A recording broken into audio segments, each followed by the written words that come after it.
Assalamualaikum warahmatullahi wabarakatuh. Salam sejahtera untuk kita semuanya.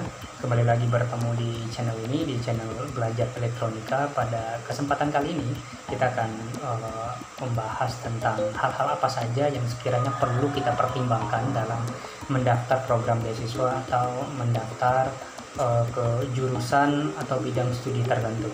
Nah, ada 3 hal menurut saya yang penting kita pertimbangkan. Apa saja ketiga hal itu? Untuk itu tetap simak video ini sampai dengan terakhir. Baik, hal yang pertama menurut saya yang perlu menjadi bahan pertimbangan bagi kita adalah saat memilih jurusan dan kampus tujuan. Nah, pemberi beasiswa atau yang kita sebut dengan sponsor ini akan memperhitungkan kebutuhan bidang atau jurusan yang kita ambil. Boleh nggak jurusan S1, S2, dan S3 kita tidak linear dengan jurusan sebelumnya? Tentu boleh. Nah, asalkan bidang yang diambil adalah bidang yang memang dibutuhkan dalam menunjang karir atau pekerjaan, atau dengan alasan tertentu yang valid dan kuat. Kenapa jurusan itu kita butuhkan?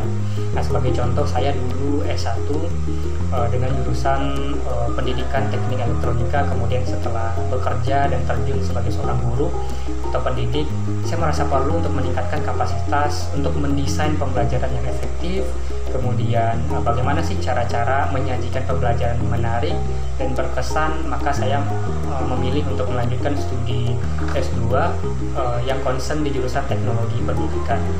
Nah, sekali lagi, pertimbangan dalam memilih jurusan ini harus dipikirkan dengan cermat dan matang, karena itu juga merupakan faktor penentu kita dalam seleksi program beasiswa.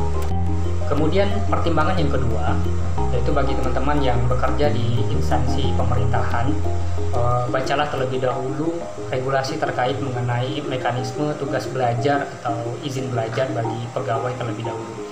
Pelajari regulasi itu sedetail mungkin dan jangan sungkan bertanya pada pegawai terkait.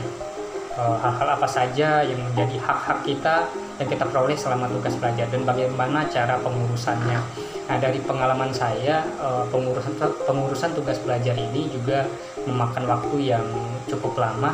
Di beberapa instansi terkadang bahkan sampai berbulan-bulan. Nah, mulai dari pengajuan, berkas-berkas yang harus dilengkapi, dan sederetan tes serta interview. Nah, selain itu pertimbangkan juga mengenai tunjangan yang diperoleh selama masa studi, karena ada di beberapa instansi ketunjangannya selama masa studi dipotong sebesar 50% atau bahkan ada yang tidak dibayarkan sama sekali. Nah, kecuali jika teman-teman yang izin belajar, ini biasanya diperuntukkan bagi yang kuliah sambil bekerja. Nah, yang lokasi kampusnya tidak jauh dari instansi tempat bekerja.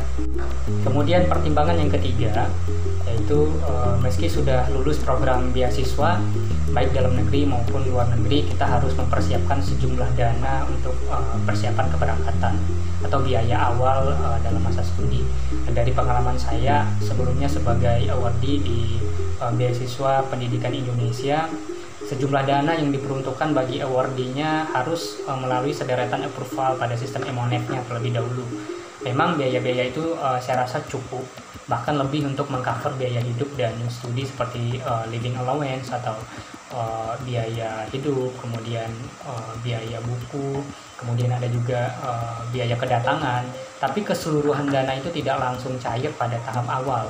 Ada proses approval yang mungkin bisa memakan waktu beberapa minggu, terhitung dari saat pertama kita melangsungkan kuliah. Nah, untuk itu perlu sekiranya kita mempersiapkan sejumlah dana untuk transport keberangkatan, biaya tempat tinggal dan akomodasi, bahkan mungkin SPP di semester pertama. Nah, dari pengalaman saya, dana beasiswa ini memang memakan waktu di minggu-minggu pertama, tetapi untuk tahapan berikutnya tidak akan memakan waktu yang begitu lama. Nah, biaya hidup bulanan biasanya dicairkan 3 bulan sekali, untuk biaya buku setahun sekali, biaya kedatangan hanya sekali khusus untuk yang berpindah kota atau domisili. Nah, itulah sedikit informasi bagi teman-teman yang ingin melanjutkan studi baik ke jenjang S1, S2 maupun S3. Beberapa informasi ini saya rasa perlu kita pertimbangkan sebelum kita melanjutkan studi. Jika video ini bermanfaat, silahkan klik like dan komen di bawah, serta jangan lupa tekan tombol subscribe untuk tetap mendukung channel ini berkembang. Terima kasih atas perhatiannya. Assalamualaikum warahmatullahi wabarakatuh.